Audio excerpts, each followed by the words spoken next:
l'UNESCO, qu'est-ce que vous faites? Alors je dis, je complote.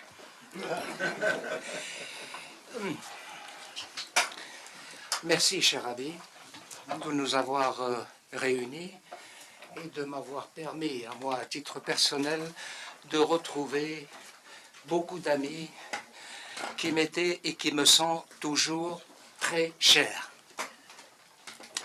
En ces temps de guerre et de démangeaisons génocidaires, je voudrais saluer cette initiative louable des organisateurs. Il faut une bonne dose d'optimisme pour croire encore dans le genre humain. À l'époque de la guerre froide, un illustre penseur français,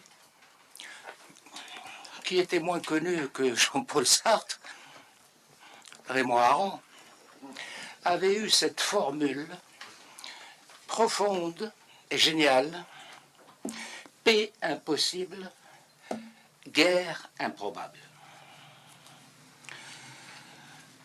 Et il s'est écoulé beaucoup de temps depuis la guerre froide, qui s'est terminée, comme vous le savez.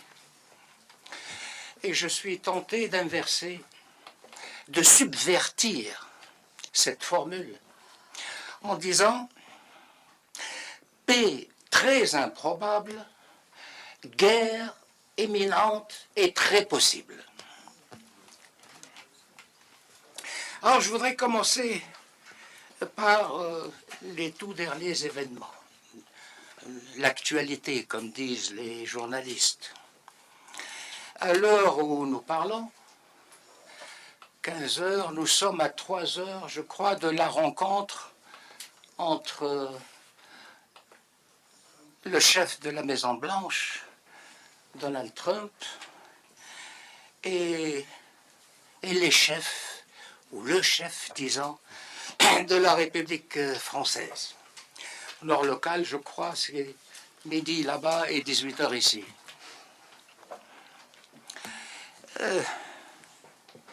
Avec sa diplomatie affective et tactile, souhaitant bonne chance au président français.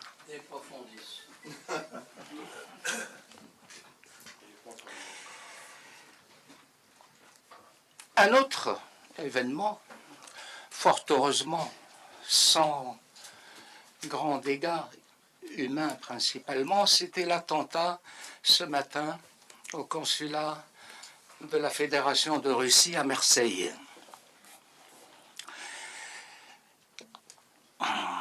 Ce n'est sûrement pas le soft power ukrainien qui se manifeste comme auparavant en Russie. Et je pense particulièrement à celui qui avait visé Alexandre Douguine, plus exactement sa fille Doria. Je crois que les Ukrainiens maîtrisent très bien ce soft power. Je dis bien soft power. Peut-être qu'on dira dans quelques jours, ou même ce soir, qu'il s'agit d'un loup solitaire ou d'un islamiste psychologiquement fragile. Hein? C'est toujours le profit que l'on fait des terroristes. Alors, je viens de faire une allusion au complotisme. Je voudrais commencer par cette notion, qui n'est pas un concept. Le complotisme. C'est un argument dissuasif, inventé par les vrais comploteurs, pour discréditer et disqualifier les voix libres et indépendantes. Non seulement les complots existent, mais ils constituent une constante dans l'histoire de l'humanité. Marx disait que l'histoire de l'humanité a été et n'a été que lutte de classe. je dirais que c'est une lutte de place. C'est une lutte de place pour le pouvoir. Et si on regarde superficiellement l'histoire de l'humanité et l'histoire politique depuis que les États existent, on voit tout à fait que l'histoire est une succession de complots. Je cite deux exemples.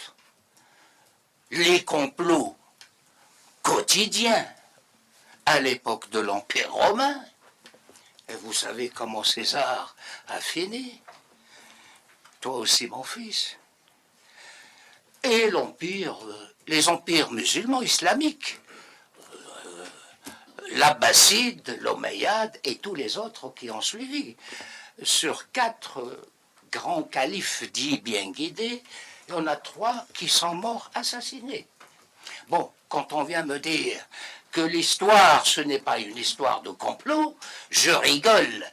Et les historiens en rigolent. Moi, je ne suis pas complotiste. Ayant été à la bonne école, cher ami, je suis cartésien. Suivez bien mon regard, le cogito, le doute. Je suis un douteux, ou un doutiste, si vous voulez. Toute la philosophie est fondée sur le doute. Un comploteur doute, tout simplement. Je ferme la parenthèse. Et dans ce que je vais dire rapidement en préambule, donc certains parmi ceux qui ne connaissent pas mes écrits seront tentés de croire que je suis dans l'air du temps. Le temps américain, hein, le temps trumpien, ou pour employer des concepts grecs qui ont eu dans les domaines des sciences politiques, géopolitiques et stratégiques la postérité que vous savez, que je suis ainsi dans le chronos et le kairos.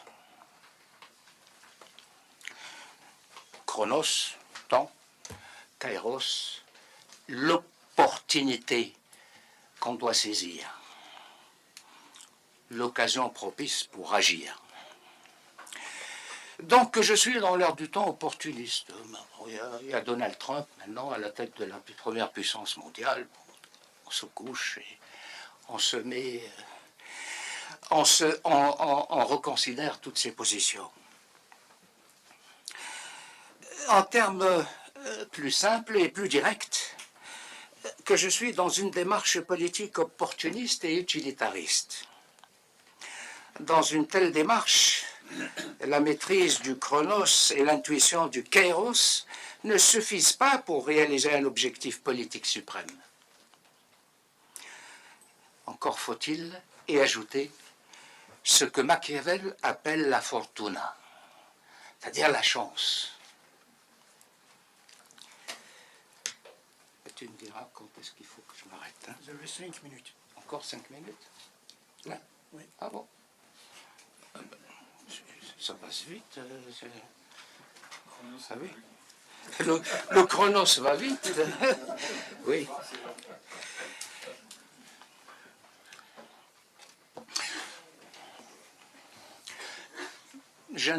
J'interviens sur le sujet qui a été annoncé. Je n'interviens pas totalement objectivement. Et ceux, conférenciers, professeurs, chercheurs, essayistes, qui vous disent qu'ils sont totalement objectifs dans ce que Max Weber appelle la neutralité axiologique, ils ne sont pas tout à fait sincères. En sciences humaines, il est impossible d'être totalement objectif. Il y a toujours l'élément conviction, idéologie, penchant qui intervient. Donc je ne suis pas totalement objectif. Je ne suis pas dans l'opportunisme, disais-je, parce que le propos que je vais tenir en un peu plus que 5 minutes, je l'ai écrit noir sur blanc dans mon essai que voici. J'en ai apporté 4 exemplaires en vente pour les amateurs de littérature complotiste, qui est paru en 2022 et où j'ai parlé de mon point de vue, d'un point de vue objectif et factuel, de la genèse, parce qu'elle a une genèse, cette guerre russo-américaine par Ukrainiens et Européens interposés.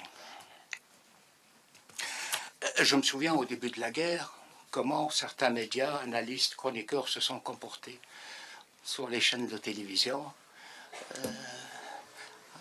Haro sur Poutine, il faut carboniser Poutine, il faut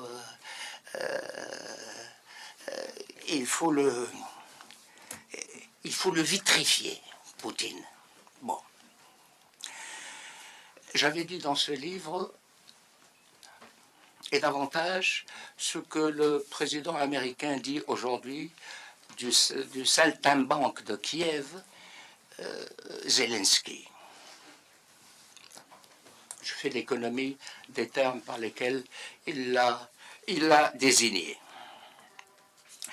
Alors, je vais, pour vous faire plaisir, cher ami, faire l'économie du texte que vous avez déjà imprimé. Hein, c'est-à-dire un résumé de mon intervention pour aller... Ah oui, oui. Vous l'avez dans le texte.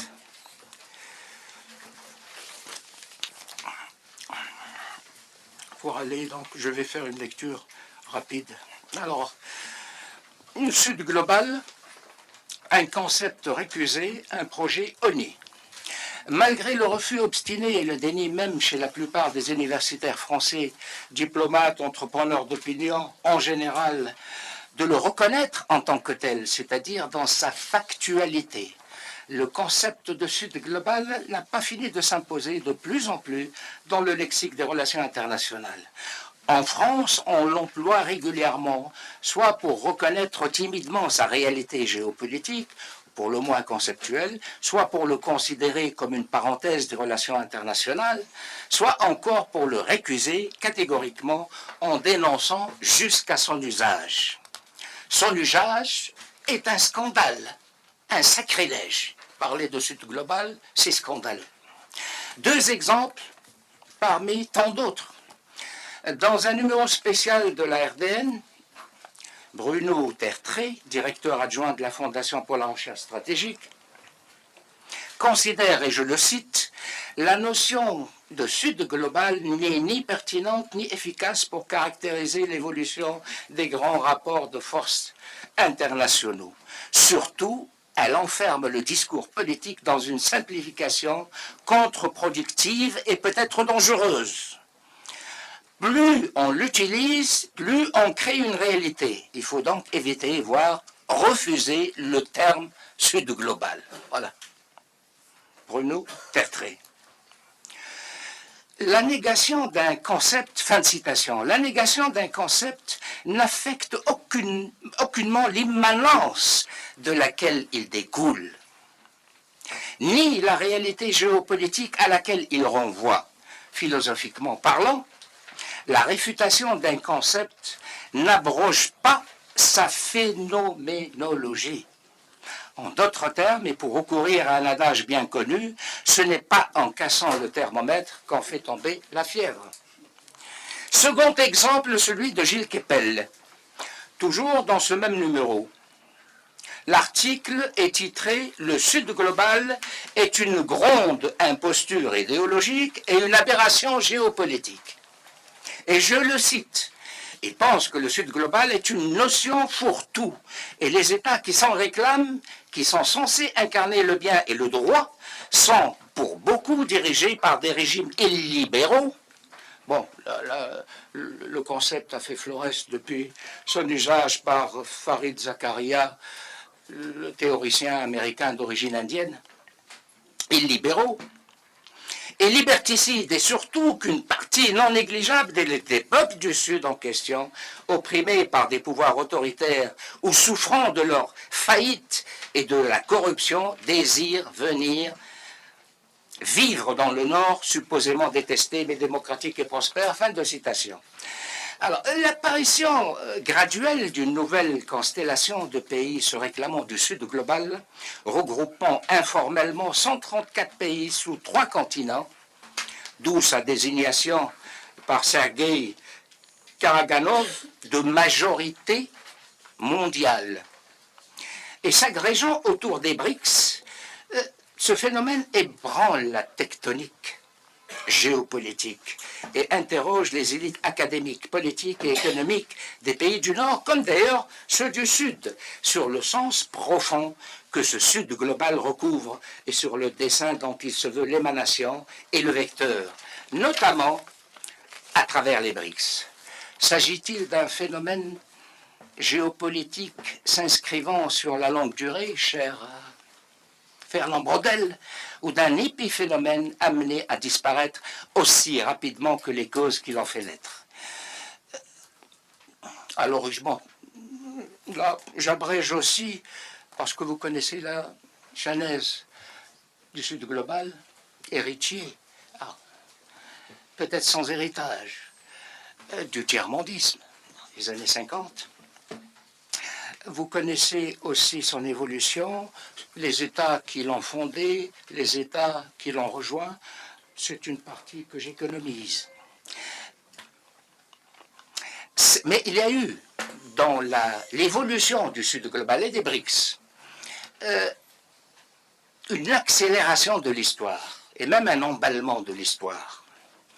Je les résume en 5 événements. Premièrement, la crise financière de 2007-2008, qui a révélé les limites du mondialisme économique hyper-libéral et profondément fragilisé les économies de plusieurs pays du Sud, y compris d'ailleurs la Russie, qui se croyait immunisée grâce au non-investissement de ses propres banques dans les crédits suprêmes américains et dans leurs dérivés toxiques sur les places offshore. Deuxième événement, la crise sanitaire de 2020. Dans son dernier écrit, Henry Kissinger, très peu de temps avant sa mort, dira qu'elle va modifier l'ordre mondial, la crise du Covid. Troisième événement, le conflit, je l'appelle toujours russo-américain par ukrainien interposé, le conflit de 2022, que Brzezinski et Kissinger appréhendaient tant et qui a clairement tracé la ligne de fracture entre le Sud global et l'Occident collectif. Pour être dans la terminologie de Vladimir Poutine, c'est lui qui a parlé d'Occident collectif.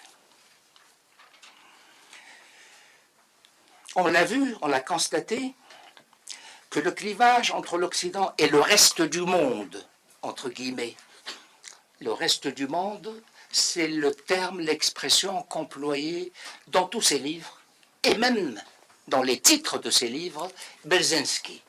L'Amérique et le reste du monde, avec le mépris intrinsèque à l'usage de ce mot « reste du monde ». Était fort au sein des Nations Unies, même, puisque sur 180 membres de l'Assemblée générale, une cinquantaine d'États d'Afrique, d'Asie et d'Amérique du Sud, entraînés par la Chine et l'Inde, se sont abstenus de condamner l'agression, entre guillemets, russe. Quatrième événement, le conflit israélo-palestinien, qui est de moins en moins israélo-arabe. Oui, d'accord. Qui est de moins en moins israélo-arabe. Dans l'attaque du Hamas, 7 octobre 2023, a été pour les Israéliens aussi sidérante et tragique que le 11 septembre 2001 pour les Américains. Fait rare et hautement symbolique, les critiques les plus virulentes vis-à-vis de la réaction disproportionnée et génocidaire israélienne ne sont pas venues de Jeddah, ni de Doha, ni du Caire, ni même d'Alger, mais du Brésil et surtout d'Afrique du Sud, qui était à l'origine de la démarche auprès du tribunal international.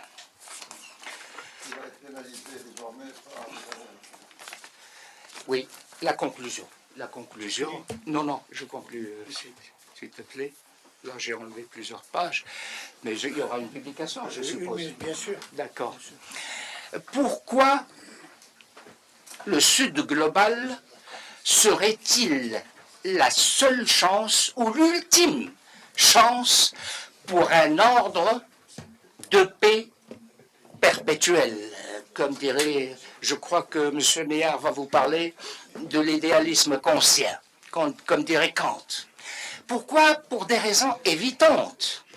Parce que aucun ordre stable, équitable, à très long terme ne peut se faire dans un désordre international ou dans un ordre unipolaire, ni même d'ailleurs bipolaire.